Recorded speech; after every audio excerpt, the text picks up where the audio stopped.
참 의장님, 지금 의장님이 9.19 군사합의와 관련된 답변을 들으니까 좀 문제가 많은 것 같아요.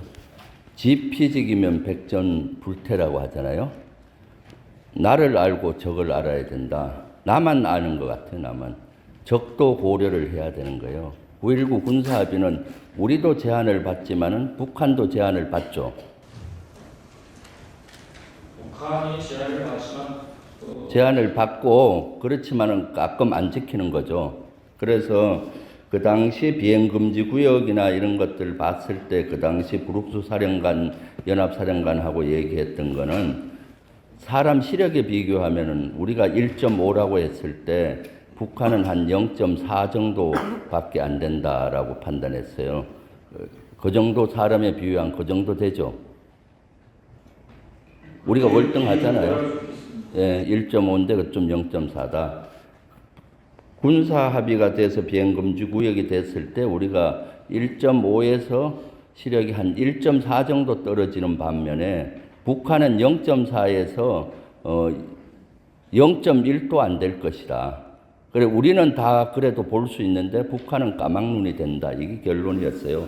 군사 합의에 대해서는 이따가 다시 질문하고 적이 도발했을 때 지금 선조치 후보고 개념으로 하고 있죠.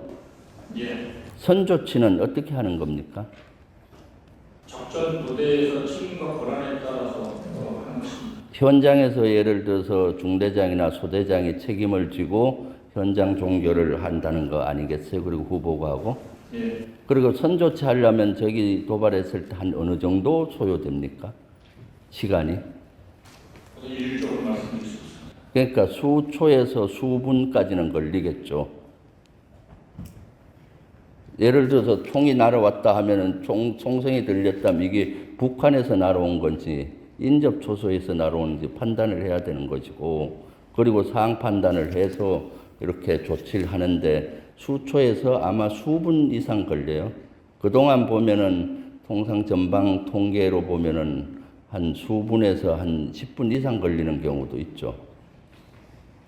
더 걸릴 수 있습니다. 더 걸릴 수도 있는 거죠, 사실은. 그래서 너무 시간에 촉박된 게 아니라 하여튼 현장에서 보고보다는 빨리 종결을 하고 선보고 하라는 그런 개념이에요. 그런데 윤 대통령께서 25사단 갔을 때 발언을 보고 제가 깜짝 놀랐어요. 적 도발 시 1초도 기다리지 말고 응사하라.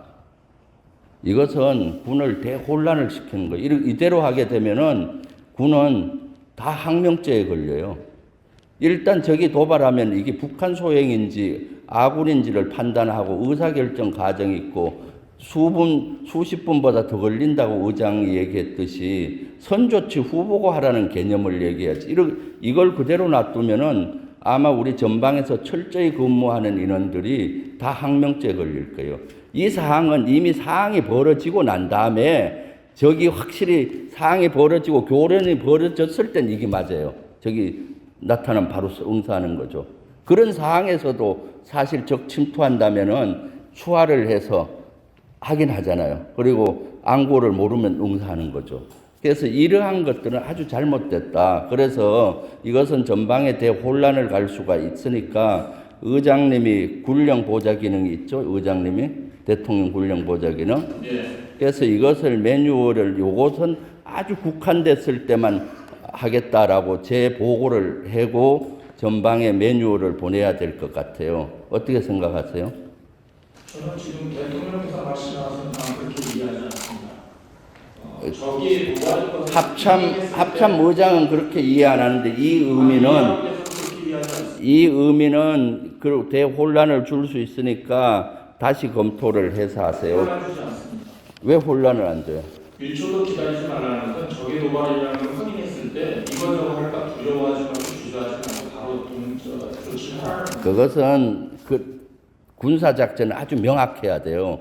우리 병사들이 바로 이해할 수 있게 해야 되는 거고, 그 다음에 어디다 써야 될지 모르는데 어떻게 쓰겠습니까? 목표가 식별이 되고 그러니까 그런 과정이 들어가 있는 거예요. 그런 과정들의 매뉴얼을 다시 해서 지침을 내리라고. 이것은 저도 오랜 군 생활을 하면서 혼란을 줄 수가 있다. 대통령의 말은 신중해야 되는데 이렇게 초 단위로 하는 건 안 맞다. 선조치 후보고 하라. 이런 정도가 맞는 것이. 그 다음에 대통령의 말이 신중해야 되는데 지금 하마스가 이스라엘을 공격했는데 하마스 뒤에 이란이 있고 미국이 이스라엘을 지원하겠다라고 했잖아요. 그런 거 알고 계시죠? 그런데 지금 미국 정가에서 핫 이슈가 뭔가 하면 트럼프 전 대통령의 발언이에요. 트럼프 전 대통령 발언 들어봤습니까? 여러 말씀하셔서 어떤 걸 말씀하시는지 아니, 하마스에 관련돼서. 잘 모르겠습니다. 이란이 하마스를 지원했는데 여기에 한국에서 유류 동결 자금 8조 원, 60억 달러 이것이 지원된 것이 하마스에 지원이 됐다. 그래서 트럼프 대통령은 바이든에게 이것을 해제해 준 것을 아주 비난을 하고 있어요. 그래서 이 불통이 지금 한국에 띄고 있습니다. 이것은 아마 다음 미국 대선까지 핫 이슈가 될 거예요. 그래서 저는 나비가 날개짓하면 태평양 지나서는 태풍이 분다고 하는데 이것은 윤석열 대통령께서 UAE에 갔을 때 UAE의 적은 이란이다 발언한 나비 효과도 연관이 있다고 봐요. 그때 그렇게 했으니까 이란에서는 8조 동결 자금 해제하라고 강하게 요구했어요.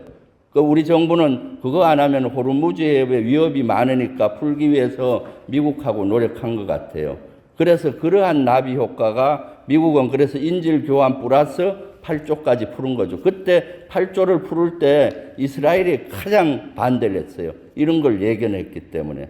그래서 대통령의 말은 태산과 같아야 되는데 전방에 가서도 그렇고 지금 후방에서도 그렇고 대통령의 입이 지금 가장 안보를 위기로 몰고 있다. 그래서 합참 의장님께서는 군령 보호자 기능을 하고 있는데 지금 가까이 있잖아요. 그래서 이런 것들을 오해하지 않게 정확히 다시 재건의하고 자꾸 대통령 편만 들 게 아니라 병사들이 명확하게 이해할 수 있게 문장을 정확히 써야 된다. 이거는 대한민국 국민들 다 모셔다가 이걸 어떻게 해석하느냐 물으면은 해석이 다 다를 거예요. 그러니까 꼭 다시 재건의해 주기 바랍니다.